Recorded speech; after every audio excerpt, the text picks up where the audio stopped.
I think so, it's just like you're the farthest. So, initial thoughts is what you asked? Yes, correct. Okay, so this was my second time seeing the movie. The first time I saw it at home, and there was about a 15 to 20 minute gap where I went to the kitchen to finish dinner. So I missed that part, and when I saw it, and I was like, oh, so that's how that got from there.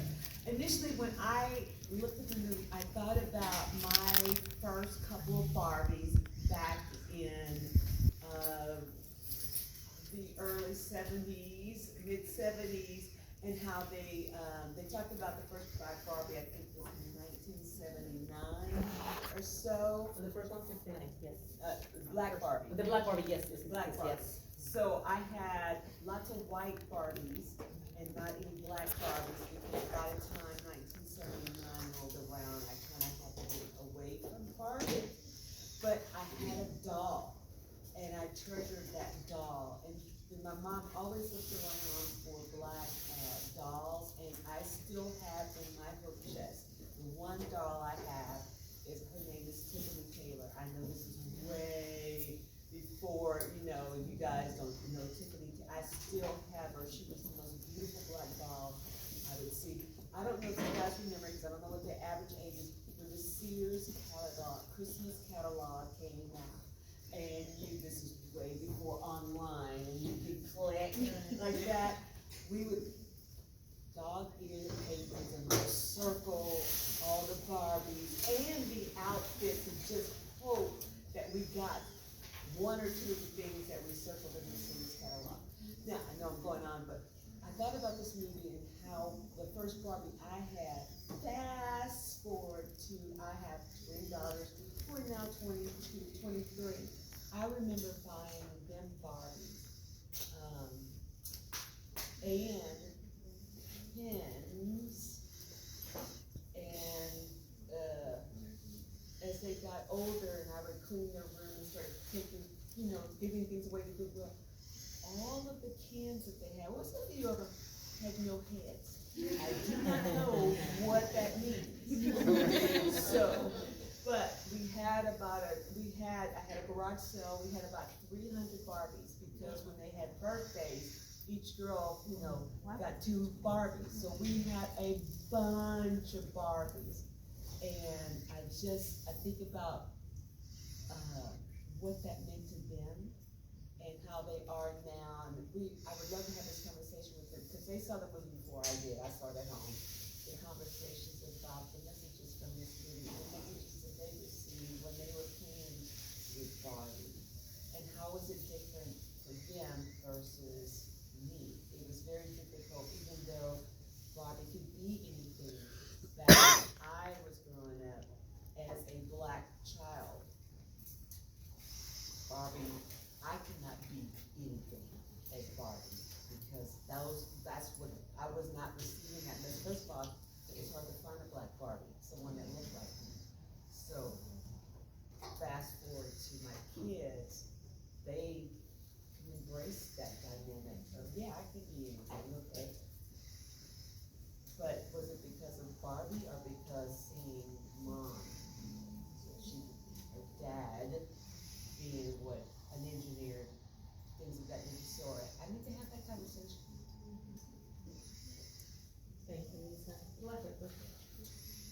This is my third time watching it. I watched it once with my daughters, and then I watched it with my husband, because he is very traditional, and for the most part we have a very kind of traditional marriage. I was a stay-at-home mom until my kids got to the point that they were in school and could get off the bus themselves. And then I started school, mostly because my idea was to get a job. I hadn't finished college. And so I didn't want to be that mom that now I know that they talk about in the feminine mystique, where you kind of lose yourself, and once your kids leave, you have nothing. and you're lost. And that's what I was. And when I watched this movie, and the reason why I wanted to watch it with him was because I felt that in Ken. That he didn't exist unless it was in Barbie's world. And without my husband being around, without my kids being around, I was that person. And so I had to go out and find myself in myself. But it's just, I love this movie because there's so many layers to it. But that's the one thing that really resonates with me, is that Ken is very representative of that feminine mystique and of the second wave of feminism. And every time I watch it, it just gets more and more pronounced to me about how that struggle kind of represents all of that. And then at the end of the battles, we still haven't won anything. Everything is still, we still have nothing. We're still losing our rights. We still just, we have a little bit of hope and we keep working towards it, but the systems that are in power stay in power and they keep brushing us aside. Thank you, Rachel. Go ahead. I've seen the movie once before with my younger adult daughter who's 21. So beforehand I was thinking, well, what am I going to say about this? My research was primarily in children's media and gender and racial stereotyping in children's media. This is not a children's movie. There are Barbie children's movies, which are much easier to analyze and much more problematic. But I did once do, I'm going to call it a failed study, a non-published study, because it had a serious flaw in it, where I used Barbie dolls as stimuli. Mainly because at the time I was doing the study, you could get Barbie dolls of varying types. So I had Barbie dolls of all different races that I used in my research study that eventually became my daughter's toys. The flaw in the study was that I was testing both boys and girls, and I kept running into little boys, these were preschool age kids, who would tell me, is that a doll? I can't touch dolls. But one little boy once said, but is it an action figure? Yes, it's an action figure. He was fine then. Which led to me thinking, and I sometimes discuss this with students in my class, what's the difference between an action figure and a doll? What makes Barbie a doll and G.I. Joe, to pick one, an action figure? More weapons, less clothes, was basically what my students came up with one semester. So watching the movie just sort of makes me think about what Barbie dolls stand in for. And while I realize the intention of the creator of Barbie was at some level to an independent woman who doesn't need a man,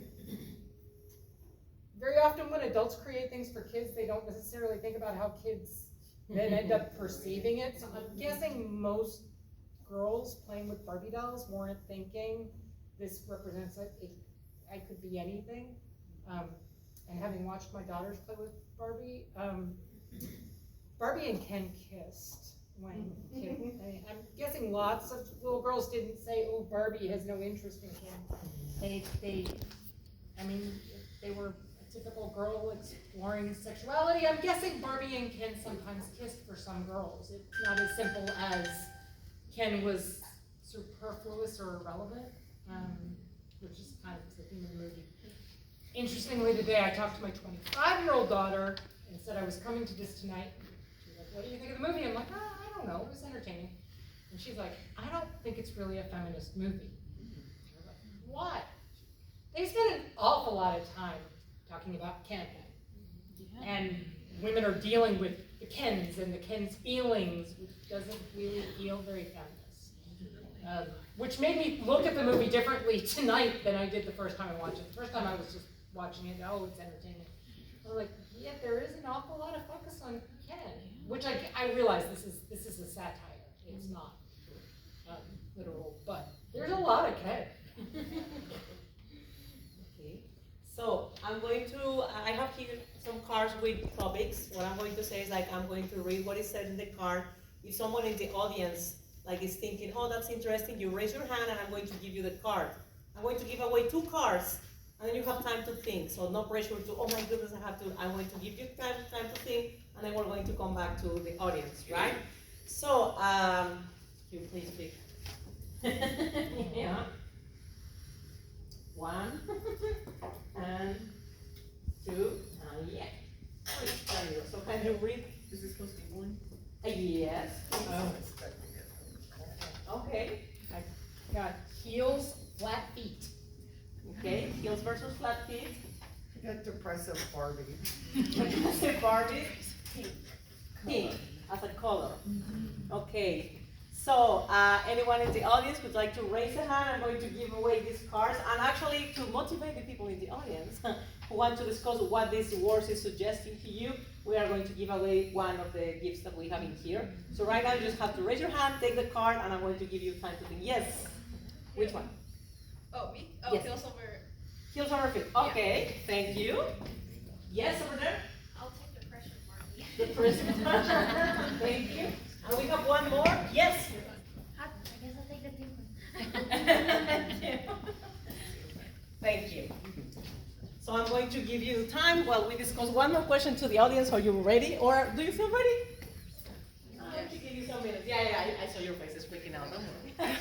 So, and thank you, but actually because you made a good transition, the title of this panel is actually Center Stage Feminism. And then we add a question mark, right? So we would like to actually comment the movie under the light of this big word that now it becomes like the F word. That means we cannot pronounce it because it looks like it's highly problematic, right? So I would like you to know it was like a lot of problems with this movie. As you said, it was not a kids movie, and a lot of the critics was like this was a Troy horse. A lot of people actually went in and it's like, oh my goodness, they didn't know, they didn't tell me. A lot of people say Fox News made the best comments, so people actually starting to realize, oh, I want to watch this movie. And a lot of people say, wow, they are destroying men. They are destroying, like they are like a men hate movie. So I would like to know some of your remarks about feminism. And I don't want you to put pressure in yes or no, because I don't want to go for binarism. There's nothing binary so far, not even sex. So I just wanted to push for just critical thoughts on the word feminism or feminism and Barbie. Can I go with this one? Sure. One of the things that we're doing in the seminar is kind of learning about all these different kinds of feminism and figuring out what our way of seeing feminism is. And I think that this movie, once you start like dissecting the little parts, like I said earlier, you can see that the different ways that the systems of power work and are stabilized. You see how Ken is women and how Ken behaves, but you also see how mothers and women are viewed as well and what growth is in reality. And I think that that is extremely feminist. Thank you. I guess for me, I wasn't really looking at the standpoint for feminism, but more of identity. And for both Ken and Barbie. And I guess it was you talked about how you were a stay-at-home mom and going through, for me, the identity was, I knew that I could not be a stay-at-home mom. As soon as my kids were old enough to go to daycare, they were in daycare. Although, I was with them all the time. I can remember going to school, I went to school, got married, and finished all of my schooling, had my kids, and then it became about them. Everything revolved really around them, not in a bad way, because they're your kids. And then, when they both went off to college, and people kind of make fun of the emptiness syndrome. And, it's real. I experienced that. And because I thought of my whole identity for so long was attached to being their mom. And I was known or called, that's Lauren and Olivia's mom. Not, I have a name, or the twins' mom. So my identity became that. So when they went off to college, it was like, well, hell, what do I do next? Because my identity, I think it was sort of like you go through these transitions, these transformation points. And then I was like, I really did reinvent myself. I cut my hair, I got a tattoo, I got a nose piercing, not all at the same time. Then I went blonde, and then I became, when you get a certain age, you become like, well, I don't really care what the hell you think. I'm gonna do, even for my kids, because now I think, oh my gosh, I just had another epiphany. Because it was so important to me to not do things where someone's gonna say, what the hell were you thinking? Or why did you do this? That was, their feelings mattered more than mine. But I could not own that narrative until I accepted, okay, these kids, your identity is not tied to them anymore. Go do what you want to do, and you don't have to ask for permission.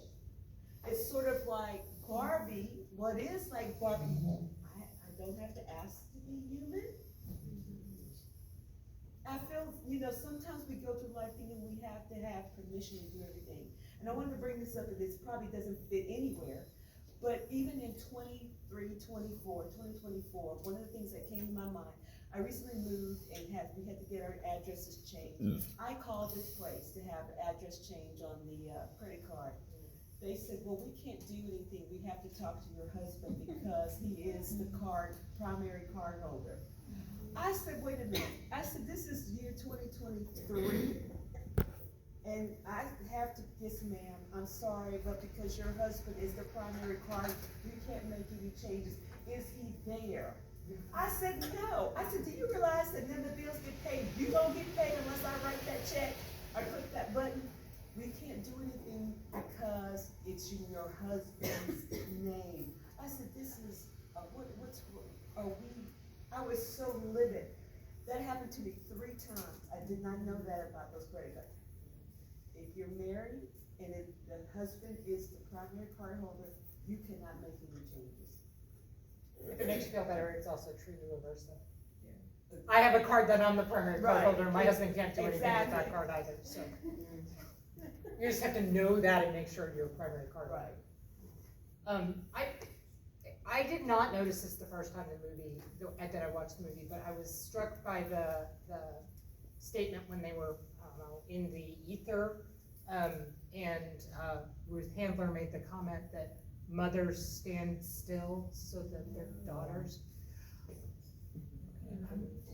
I did not have empty nest syndrome. When my kids left, I was like, yes. As a mom, I'm gonna be kind of like, what does that mean that a mother stands still so that their children can look back? Well, their daughters can look back and see how far they've come. That means the mothers, what? Stop? Like, mothers have lives besides being mothers. And hopefully they don't stop. I did not go get a tattoo. Thank you. So let's hear from our audience. Are you ready? Yeah. Yes. Okay. So can you just tell us your name and go for it? Yeah, and just to clarify, I'm telling you what this means to me. Yeah. Okay. Yeah, sure. Make sure we're on the same page. My name is Shay. My pronouns are she, her. I am with Escalisa over here. So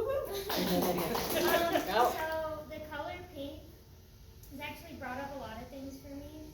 So one of the first things I think a lot of people will associate with pink is femininity, or, oh, there's a baby being born. Let's immediately identify this baby by a color and a sex and gender. That's what they are identified as soon as they're born. But to me, I also think of pink as like a rejection of masculinity in the societal view, because you know, you don't really see like male presenting people wearing pink, or usually and it's not something that's typically associated with men or masculinity. I think it's the same thing. I'm so sorry, I don't know your name, but similar to what you're saying, like I feel the same way of like, oh, if I dress a certain way or if I do certain things, then I'm rejecting this idea of what it means to be like. Well, you said you were speaking in terms of being a mother, but I mean in terms of being a woman, I'm like, at times I'm like, okay, I don't want to wear pink. I don't want to be identified as so feminine, because then I'll be treated differently. And then I actually thought of Dr. Hinch's, I took your class in this baby experiment where they would, I believe they dressed, correct me if I'm wrong, they dressed the baby in blue or pink, and then the nanny or the caretaker or whatever would give them toys that they associated with the gender, the color that they were wearing. And so I think a lot does come down to, you know, the meaning of pink, at least in what I think. Thank you.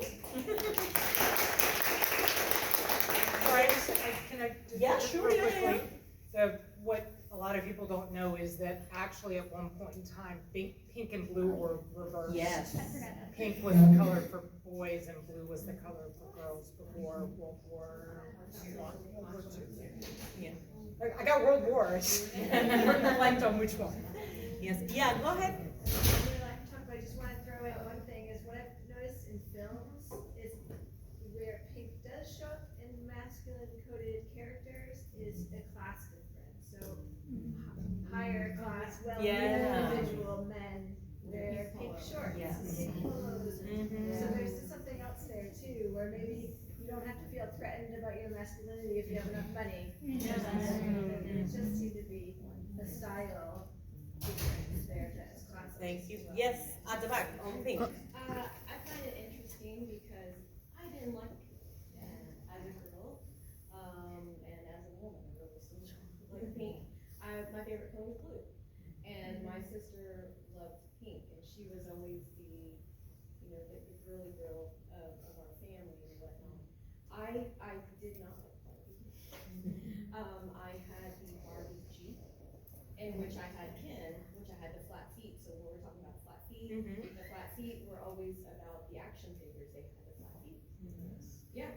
So I always thought that was interesting when I saw that right now. But I find it interesting as the way they put it, because I wasn't that good. Okay. Excellent transition. Who has the feet, the flat? Okay, there you go. Please, your name. Hi, my name is Cindy, and like you say, growing up, I never actually had a doll with. I never had a Barbie actually. I always liked the Monster Highs, Wings Club, all the fun stuff. Instead of Barbies, I never had an What we actual. consider fun, right? Yeah. So whenever my cousin got an action dolls, I look at their feet and they were like, why are they flat and why do I have to wear heels? So, and I saw that when growing up, girls exchange heels over Vans, over Converse, especially during our quinceañeras and weddings. Instead of having heels, we exchange them for Vans now, and nobody's ashamed. We understand that heels are hard. And for example, for me in my quinceañera, instead of having a pink dress, or a purple dress, I was gonna get purple for sure, but Mom was like, you don't look like a purple girl. We know you. I know you don't like any girly stuff. So let's get you something that you like. So we chose a royal blue dress, not your typical quinceañera. And then your heels, I exchanged them for blue Converse. So instead of me getting the heels, I wore my Converse. I transitioned from old Converse to new Converse. So that was my thing. And then they already know that I wear heels just in certain special occasions, but other than that, Vans, Converse are over to go, and fancy sandals. Thank you. Is there anyone else who have a comment on heels and flat feet? Okay, so let's go for our last card over there. You have, yeah, go ahead, please, sorry. It was a comment about pink, but it kind of passed. I'll say it Go anyways. ahead. Yeah. But growing up, I liked the color pink until I got to the cognitive development stage of being self-aware. And that's when I started to develop hatred towards the color pink. And now, I started like developing even more hatred towards anything that was like feminine, like stereotypically feminine. And then once I got older, I soon realized that the reason I hated those things wasn't because I actually hated those things, but because it represented the stereotype that like all women have for those things. And I was like, I didn't like those things because I wasn't like the stereotypical girl who liked shopping, who wanted to dress up all pretty, and all of the other stereotypes that came with it. And I felt that liking those things made me that stereotype and took away the individuality that I have as a person. But now that I'm older, I am more indulgent in like those stereotypical feminine things, knowing that it doesn't actually make me like a feminine person. Like I still have my own character and individuality as a person, so I can like indulge in those things without like feeling like I'm losing myself.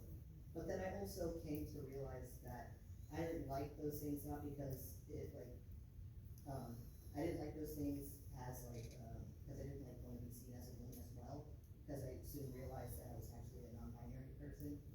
But like I was still able to like wear things that are considered feminine without feeling like I'm not myself. Thank you. So I like that you already warm up. Let's go for our last card over there. Could you please say your name? Hi everyone, I'm Cloud. I use they them pronouns. My card is depressive Barbie. What's there to say about depressive Barbie? First of all, it's funny guy in the movie, right? The joke is that like you're so used to seeing Barbie commercials with a gimmick, like she's a mermaid, she's a fairy, she's a princess, this, that, and the other. We've all seen it a million times. So the joke is that this Barbie's gimmick is being depressed, and it's making a lot of references, pop culture references to what you do when you're depressed. You stay in bed all day, and you have potato chip crumbs all over your hoodie because you have to go out of bed, this, that, and the other. I don't know if this might be reaching a little bit, but I do think it's kind of interesting that part of Barbie's depression, it coincides with her losing her sense of identity as stereotypical Barbie, right? That's part of what causes the depression, is she no longer understands like her place in the world. Barbie Land is no longer Barbie Land. It's like if Ken is in charge all of a sudden, right? It made me think of Durkheim's concept of anime, which is like a specific type of depression we talk about in sociology, where like a person feels isolated from any sort of like community, and they feel disconnected from the world and they're like purpose in it. But part of me kind of connected the like depression Barbie and the no longer being like pretty and dolled up and just being all like I guess sluggy. The fact that it's connected to Barbie losing her sense of identity made me think about gender as performance, and how even if you're a cis person, if you're not performing gender to a certain standard, right? You don't necessarily get treated as like the opposite gender, but you sort of get treated as a failed woman or a failed man. I'm queer, so a lot of the stuff that I like research and talk about is related to that. So in the community, we kind of talk about how like lesbians and gay men are often seen as like failed versions of their gender, right? Because a lot of our gendered expectations include the relationship with the opposite sex, right? Like going back to the movie, right? Like Ken's life revolves around Barbie and being Barbie's like significant other, right? And so with lesbians and gay men, the fact that they're not attracted to the opposite gender, it puts them in a position where they're men and women, right? But they're not fulfilling a certain aspect of like our cultural expectation. Right, you'll also see, I know a lot of trans folk, myself included, have the experience of like growing up getting told like, that you're not feminine enough, or not masculine enough, right? And sort of this sense of, one trans woman pointed out, she was like, oh, well, you know, when I was just a feminine man, before I discovered myself, you were all telling me that I was too girly, and I was a girl, and I wasn't really a man, but now that I've transitioned, suddenly, no, I'm actually a man, and I've always been a man, right? Because the point is just to like hurt and say like, you're not performing to my expectations of like gender, you're not doing it. So it's almost like, I don't know how to describe the concept, because it's not like a third gender in terms of being non-binary. It's more like there's like ideal man, ideal woman, and then if you don't fulfill those standards, whether it be because you're disabled or you don't fit the body standard. Fat people, right, are often, fat women talk a lot about how there's an expectation that they have to perform femininity and have their hair perfectly coiffed and their makeup done and to be more feminine, to be treated with respect, whereas skinny folk can be a bit more schlubby, and, you know, there's a double standard in terms of like, how you're treated, and like, you know, with a skinny person, it's just, oh, they're just wearing sweatpants, but the fat person doesn't, it's like, oh, you don't care about yourself or your appearance and this, that, and the other, right? We ascribe different meanings to these actions based on people's position in like the social hierarchy, right? But yeah, that's kind of what it made me think. Thank you. So just all any other reactions to that card or other comments? Yes, please, go ahead. I really appreciate One and two. I agree with what everybody shared. I really appreciated that. My name's Laura Cantor, Professor Cantor. I teach in the social work department, and I love hearing this conversation. I'm also queer. My wife's back there, and I think it's important for me to share that also as a professor, because I think a lot of professors do that. For me, you brought up the binary part of this, and for me, there's a huge problem in this film, well, quite a few, and there's other things about it that are great, but it's so binary, and so freakishly binary that, and I'd love to hear what you think about this, that the ultimate experience for Barbie of becoming a real woman is getting a vagina, and then going to the gynecologist, which can have lots of different ways of understanding that whole situation. And so I would love to hear what anybody would like to say about that, because I find it incredibly binary and problematic about, is that what womanhood is about, and what does that mean? I like how What you about women that rescued don't have that. vaginas? Yeah, actually in the APA, they have a conversation about that in different divisions that they were having.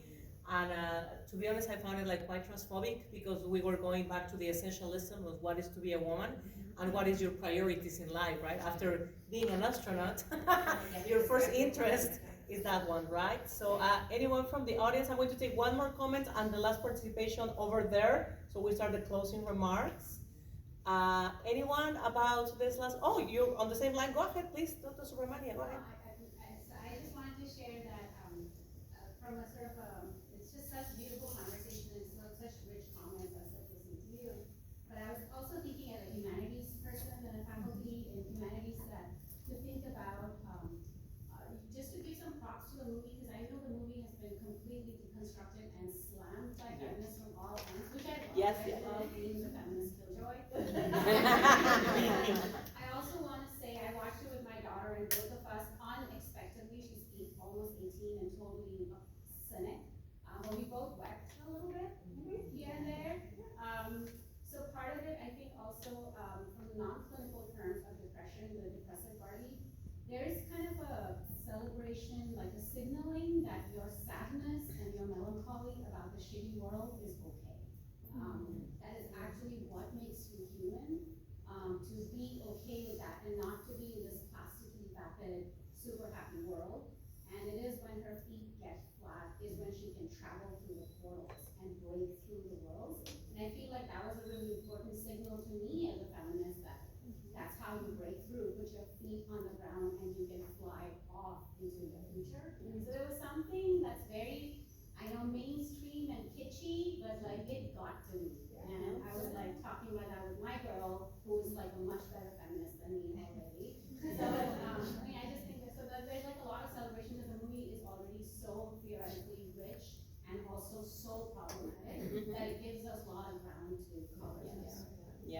basically. I would like to rescue Donna Haraway because he's my favorite philosopher, but when she discussed about this concept of situated knowledge, right? We cannot just take this off the ground and tear apart. Every time people ask me about this movie, I read who's my audience, and then either tear apart the movie or celebrate the movie. And then I was with my colleagues in Costa Rica. I was really destroying, really selling the movies, like, you gotta watch it, that is amazing, with students that they have no any other experience regarding feminism, right? And then we were with this faculty for the conference, and I started like, no, my goodness, like, but you gotta watch it, it's horrible. And this single professor, she looked at me and is like, what?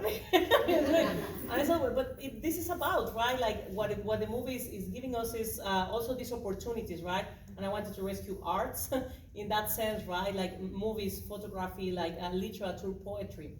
And I would like to have your final remarks before I give the gifts to our audience. So, Barbie the movie is giving us then this opportunity to talk. What you learn, unlearn, or reflect from the movie that you say, okay, yes, this is a good takeaway, or this is a good thing to unlearn. Like,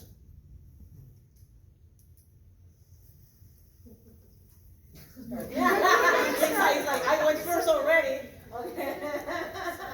Don't attach your identity to someone or something else. It has to come from within. And you have to own that identity. And don't apologize for it. Yeah.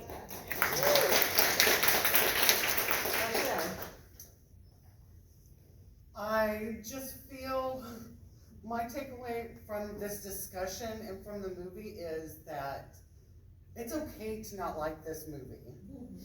It's because everybody in the whole world seems to love it. And as we've heard from everybody, it is problematic. One of my daughters that goes here, she watched the movie, she was like, I do not see why everybody thinks this is the greatest feminist movie. It was a horrible movie. I hated it. She was like, at the end, Barbie is apologizing to Ken because she doesn't have feelings for him. It's supposed to be this great feminist movement, but she's still apologizing to this man because she doesn't like him and she's tired of his stuff, but she's still apologizing. And I think that that's so powerful to share, that this movie is problematic. We can still love it. It's campy, it's fun, it's bright, it's pink, it's got great songs, but it is problematic, and it does have problems. But once again, it's one of those things that you don't hear from everybody, and so you feel like, okay, am I wrong for not liking this? And it's an invitation also because we are tearing apart this one, but at the same time we have Oppenheimer and a lot of movies, and that we don't have that we don't destroy it. So we have to also be careful, right, where the discussion is. Okay, thank you, Rochelle. Final remark by Dr. Hedges. Go ahead. I guess I will do the opposite. Also okay to like the movie. I think that you have to keep in mind that Mattel had power over the movie, and the fact that were even the sly ways of sort of commenting on the problematic nature of Mattel and Barbie within a movie that Mattel approved and profited from is interesting, because they are all about the bottom line. Yeah, thank you.